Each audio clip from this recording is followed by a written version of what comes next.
Saat ini, lebih dari setengah penduduk Indonesia tinggal di wilayah perkotaan. Jumlah tersebut diperkirakan akan terus meningkat. Bahkan, dalam dekade mendatang, diprediksi lebih dari 60% populasi merupakan penduduk perkotaan. Urbanisasi yang pesat turut memengaruhi relasi antara kota dan desa. Misalnya, dalam aspek perubahan mobilitas penduduk, kebutuhan akan sumber daya, hingga produksi limbah. Pertumbuhan aktivitas di kota juga mengubah kebutuhan di berbagai sektor, termasuk pertanian, industri, dan jasa. Sebagai contoh, aktivitas pertanian di desa memegang peran penting terhadap ketersediaan pangan bagi warga kota. Sementara, di beberapa desa, ada sektor pariwisata yang bergantung pada pengunjung dari kota untuk menghidupkan perekonomian mereka. Sehingga, mendiskusikan kota tentu saja tak bisa dilepaskan dari desa, begitu pula sebaliknya. Mau tak mau, desa yang selama ini berperan menyokong kebutuhan kota juga mengalami transformasi, baik secara ruang maupun manusianya. Pandemi COVID-19 turut mengekspos lebih banyak kerentanan dalam hubungan antara desa dan kota, sekaligus mengindikasikan timpangnya kesejahteraan dalam relasi timbal balik yang selama ini terjadi. Bagaimana dinamika hubungan antara desa dan kota, dan seperti apa kompleksitas dalam prakteknya? Pertanyaan ini mendorong kami untuk menilik lebih jauh seperti apa keterhubungan antara desa dan kota, dan bagaimana desa kini berubah dan beradaptasi, terutama di masa krisis akibat pandemi. Ini adalah Desa Sendang, sebuah desa yang terletak di Kabupaten Wonogiri, sekitar 1 jam perjalanan dari kota Solo. Dari sini, kota kita bersama Jalatera dan warga di Desa Sendang mencoba menjawab pertanyaan-pertanyaan tersebut. Desa Sendang berada di tepi Waduk Gajah Mungkur yang membentang luas. Secara geografis bisa kita lihat Desa Sendang berada di sebagian besar penduduk kami di pegunungan. Pak Sukamto Priyowiyoto adalah Kepala Desa Sendang sejak tahun 2018. Sebagai Kepala Desa yang harus memimpin di tengah pandemi, ia paham betul tantangan-tantangan yang harus dihadapi desa selama masa krisis ini. Pandemi di Desa Sendang sangat terasa sekali. Bisa kita cek di statistik kami ataupun di UKM kami, yang mana UKM kami ini sekian persennya berjualan di beberapa destinasi yang ada di Sendang ini. Dalam rangka untuk pemulihan ekonomi ini, untuk mewadai para warga masyarakat kami yang kena PHK, dari mitra kami memberikan fasilitas yang luar biasa. Mulai dari pelatihan, pengolahan kain perca itu ya, dijadikan untuk kerajinan yang dapat dijual, itu ternyata di dalamnya nilai ekonominya luar biasa. Perkenalkan, nama saya Ibu Siti Rohayati. Tempat tinggal saya sekarang di Desa Sendang, Wonogiri. Ibu Rohayati merupakan salah satu dari banyak warga yang dulu bekerja dan kerap beraktivitas di kota, namun harus kembali ke desa karena dampak pandemi. Pandemi mengubah banyak hal dalam kesehariannya. Dulu saya bekerja di Semarang, di pabrik garmen, dan sekarang pulang. Saya di PHK karena saya bekerja di pabrik garmen. Akibat pandemi corona ini, pabrik saya mengalami krisis penurunan orderan yang sangat drastis, sehingga tidak bisa berproduksi lagi, dan banyak karyawan yang terkena dampak akibat corona itu. Pandemi menyebabkan berkurangnya kesempatan bekerja di kota, yang membuat banyak warga kota harus kembali ke desa. Sementara, kesempatan ekonomi di desa pun juga terbatas. Lalu, seperti apa inisiatif yang dilakukan warga di desa? Kita datang ke kelurahan, dilatih di sana. Dilatih jahit, potong pola, cara menjahitnya gitu. Dari kain perca yang tadinya sudah nggak terpakai, itu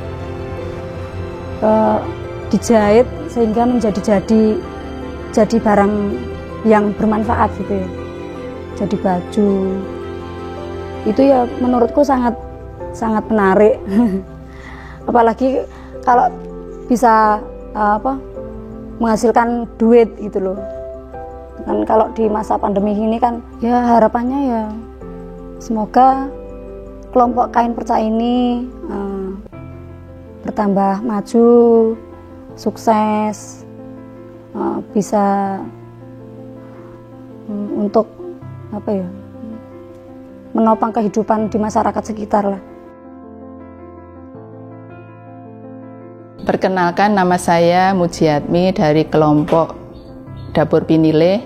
Dapur Pinilih itu adalah suatu kelompok yang menyatukan antara kelompok-kelompok pengolah ikan yang ada di Desa Sendang. Kelompok pengolah ikan yang ada di Desa Sendang itu ada 5 kelompok. Berhubung 5 kelompok itu selama pandemi ini vakum, tidak ada kegiatan, maka 5 kelompok itu tersebut dijadikan satu menjadi wadah di dapur produksi Dapur Pinilih ini. Tujuannya adalah untuk meningkatkan penghasilan para ibu-ibu yang selama ini vakum dan untuk menambah penghasilan keluarga. Dapur Pinilih ini memproduksi diantaranya adalah abon ikan, tik-tik ikan, dan nugget ikan. Tapi yang untuk produk unggulan kami adalah abon ikan, karena mayoritas penduduk warga Desa Sendang adalah sebagai petani ikan dan nelayan ikan. Inisiatif yang dilakukan warga tidak terbatas pada mencari sumber-sumber penghasilan baru, tetapi juga bersiasat dengan memanfaatkan apa yang dimiliki untuk memenuhi kebutuhan sehari-hari. Salah satu contohnya adalah yang dilakukan warga Dusun Kembang di Desa Sendang. Dengan lahan kosong yang ada di kampung mereka, warga pun bersama-sama memanfaatkannya untuk menanam sayur dan buah. Untuk kegiatan di Kampung KB Sendang Pinilih itu yang kami sudah lakukan adalah kegiatan pembuatan demplot tanaman sayuran maupun buah-buahan, yang mana di situ kami memanfaatkan limbah plastik yang sekiranya semua itu bisa dijadikan media tanam, seperti itu. Saya Gemini, saya sehari-hari sebagai ibu rumah tangga. Waktu itu Pak Ketua kelompok mengajak semua warga, termasuk saya, ayo bareng-bareng belajar menanam sayuran, menanam buah. Terus di sini juga banyak teman-teman atau ibu-ibu yang mengikuti program Kampung KB tersebut. Kalau sayuran itu kan seandainya nanti bisa berbuah, itu kan bisa dikonsumsi sendiri. Terus nanti kalau udah berkembang banyak kan bisa untuk dijual.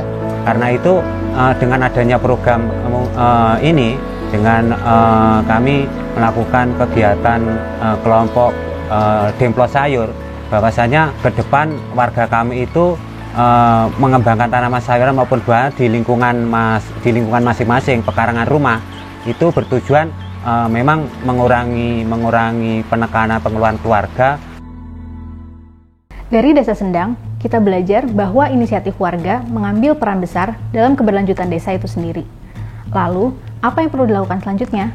Kegiatan pemulihan ekonomi keluarga pasca COVID-19 di Desa Sendang yang diinisiasi oleh Jalatera dan Kota Kita dilatar belakangi oleh adanya temuan hilangnya sumber penghidupan masyarakat dari sektor pertanian, perdagangan, dan nelayan di tahun 2020 dan 2021 mengalami penurunan tajam.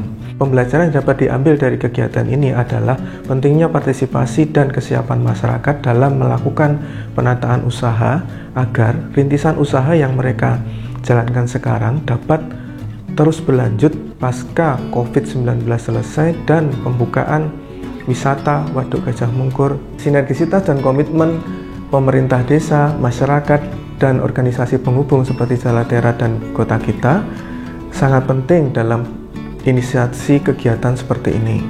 Hal ini dikarenakan rintisan-rintisan usaha perlu pendampingan khusus sampai usaha tersebut dapat berjalan secara mandiri dan berkontribusi pada ekonomi keluarga masyarakat Desa Sendang. Tantangan yang dihadapi warga Desa Sendang, Wonogiri bukanlah fenomena satu-satunya.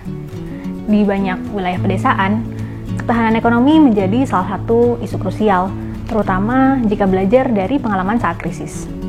Pada akhirnya, kita perlu melihat isu keterhubungan kota dan desa sebagai hal yang utuh. Di tengah laju urbanisasi, keberlanjutan ekosistem kota dan desa perlu terus menjadi perhatian berbagai pihak. Upaya berupa inisiatif warga hingga intervensi kebijakan perlu terus didorong untuk memastikan kelestarian kota dan desa di masa depan.